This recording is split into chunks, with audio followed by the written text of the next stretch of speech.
The world is in financial disarray, currencies failing, economies in wild flux, jobs being lost. But what if you could build an entirely new economy, one specifically designed for the digital realm? Well, that is the dream behind Bitcoin. Bitcoin is a decentralized electronic cash system that uses peer-to-peer networking along with digital signatures and cryptographics to generate currency. Now, with traditional money, think dollars, the euro, pesos, you've got a central bank, like the Federal Reserve.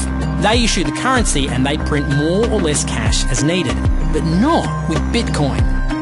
Bitcoins are generated using a process called mining.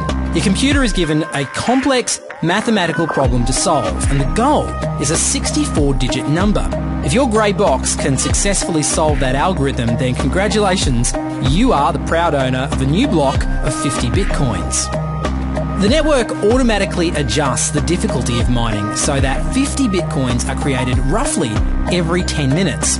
The reason they call it mining is because there's a set number of Bitcoins that can ever be mined in the system.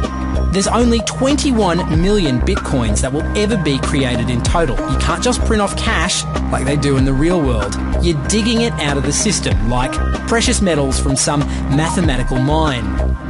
Right now, a Bitcoin is roughly worth $70 US.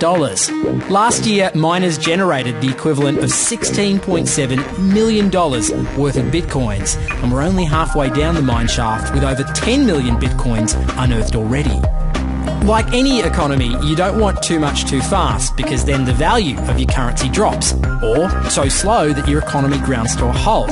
It's designed to be a self-stabilising economy. Whether it actually is that way though, well, that is a little bit more complicated. Welcome to the exchanges.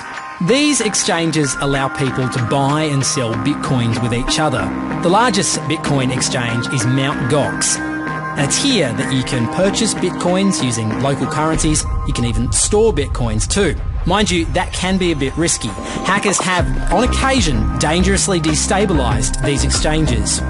Bitcoin is also the currency that fuels what's known as the dark web. Using software called Tor, you can hide your identity online and access the digital marketplace they call the Silk Road, where sellers flog illegal drugs like LSD, heroin and marijuana. Buyers conduct all transactions using Bitcoin.